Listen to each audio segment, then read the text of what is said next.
Hi and welcome to another narration presented by yours truly, Cryptids Roost. Let's just take a moment's silence for all the haters, Karens and the trolls. That's enough. Be sure to check out the blooper reel at the end of the video, which is then followed by the end screen where you will find more videos listed. So grab your coffee, sit back and enjoy the show. And don't forget, where fear is, happiness is not.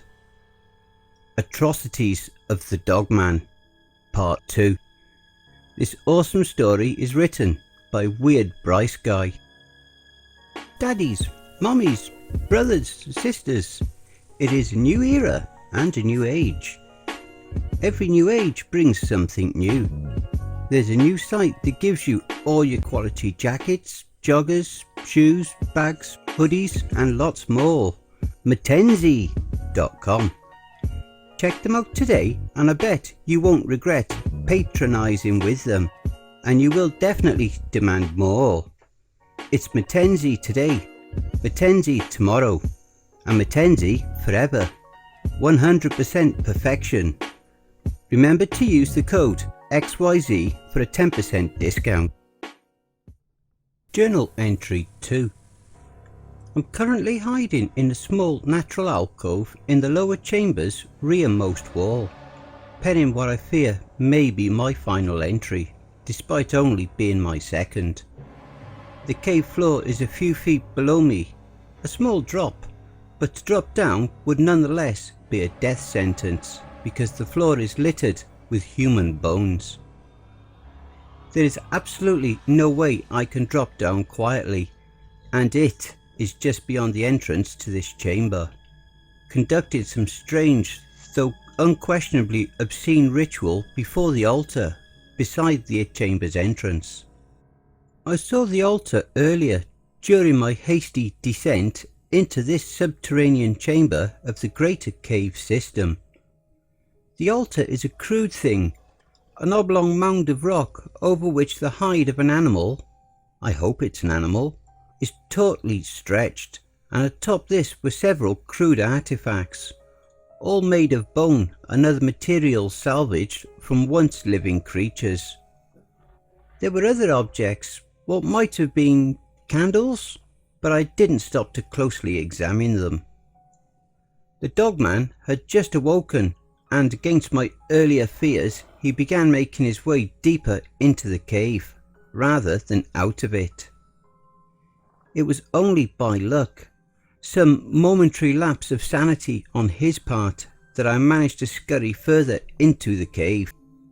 When I saw him tilt his head to the side as if to listen closely to some unseen speaker, I left my hiding place, carrying the journal and pen in my hands, and fled towards the oval of slightly greater darkness at the end of the cavernous chamber, the entrance to a tunnel, which eventually led down into what I suppose I should call the ritual room. Seeing the recent activity here, bloodstains not faded enough for my liking, clumps of gristle, the half-gnawed limbs of deer and other animals, I hurriedly continued on, hoping to find another passageway.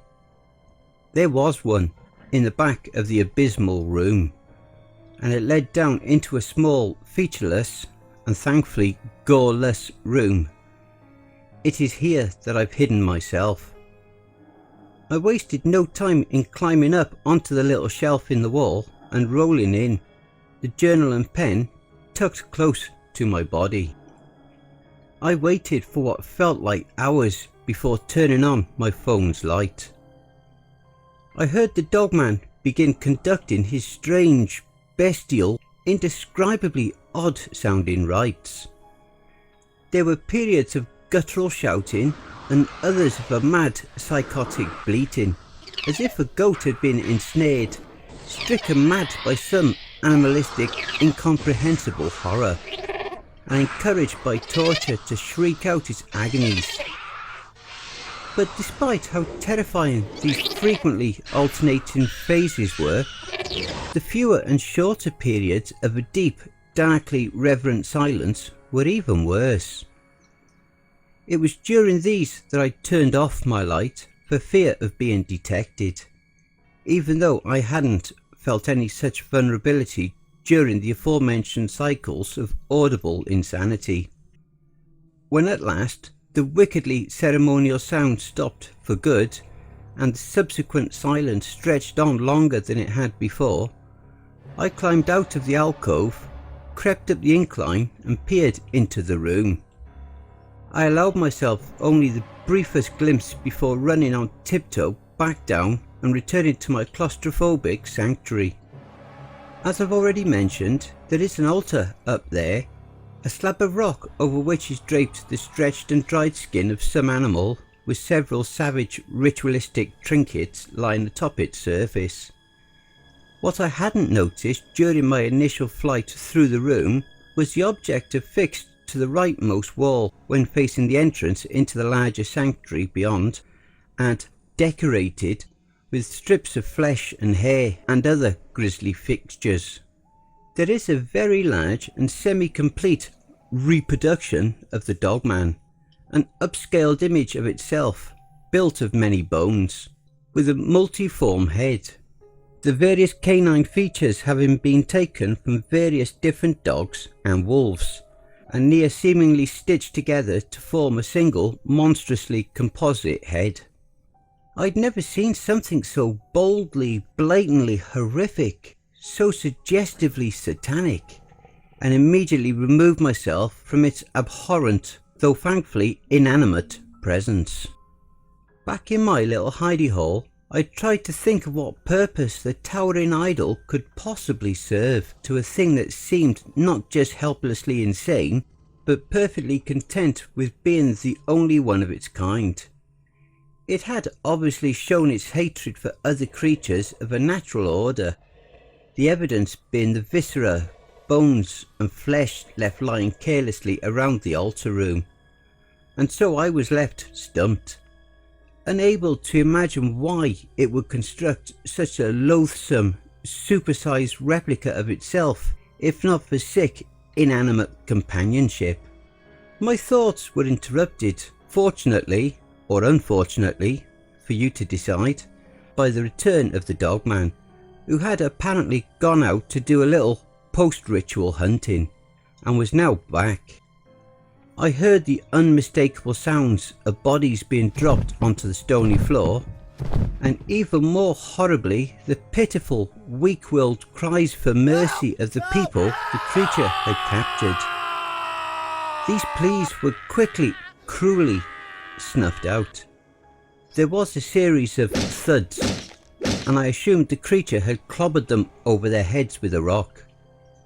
This macabre assumption served to both magnify my terror and chill my very soul, so that not even my quickening heart could reheat or re-evaluate my frigid and ever-plummeting spirit.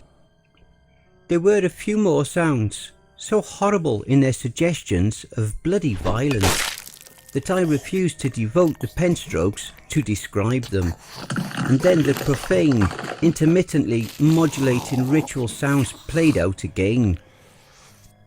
The insane feral bleating, the deathly, unbearably cryptic silence. And then, when I thought the creature would again return to the outside world for some other diabolic purpose, there instead came the sounds of objects rolling down the incline into my sanctuary. At first I thought that the creature had simply discarded the object he'd used to club the helpless victims, but upon leaning over the edge of my shelf, I saw the ivory crown of a freshly scalped head, still glistening in the eerie cave light that had, during the ritual, eerily arisen from the very walls of the chamber, and now continues to linger despite the ceremony's cessation. There were other crimson-coated and cadaverous objects, other mutilated fragments of humanity, some entirely picked clean, others only partially so, like the head, which still bore the face of the poor soul, frozen in an expression of immense terror. These charnel remains now lay beneath me and effectively prevent me from climbing down from my hiding spot. The Dogman has gone to where I do not know. There is only silence in the cave system, the slightly less horrid silence of the Dogman's absence. I must conserve my phone's battery and can only write by its light. The strange, possibly bioluminescent light emitting dimly from the cave walls is not enough to write by. The miasmal stench of the remains is making me nauseous, so I think I will turn away from the alcove's entrance and face the wall. Even though I'd be putting my back to the room's sole entrance, I still don't want to risk running into the Dogman during an attempt to exit the cave. For now, it is still oblivious to my occupancy of this apparently purposeless room. I will sleep for a few hours and hope for the best, even though I feel like with every hour that goes by, my chances of escaping this unholy place steadily dwindle. I doubt anyone will find this journal anyway. And I hope you all enjoy the blooper reel. I saw the altar earlier during my hasty clumps of gristle, the hard gnawed limbs of deer and as I've already mentioned, there is an altar there.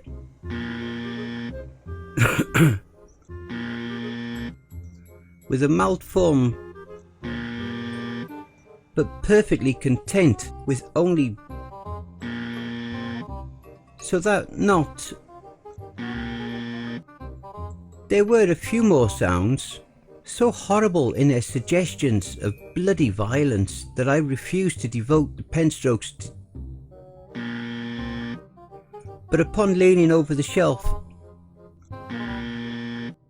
for now it is still oblivious to my occupancy of this apparently purposeless. Hey family, please be so kind as to punch the like button and smack the ass of the subscription button as well. And remember to chokehold that notification bell and then select all. That way you'll receive all notifications each time I upload a new video. And by subscribing, you'll be the first to see all of our new spooky creepypasta stories. A very big thank you to WeirdBryceGuy for allowing me to narrate this awesome series. Make sure to check out WeirdBryceGuy's Reddit page for more brilliant stories. And be sure to check out the WeirdBryceGuy playlist here for more of their stories that I may have already narrated.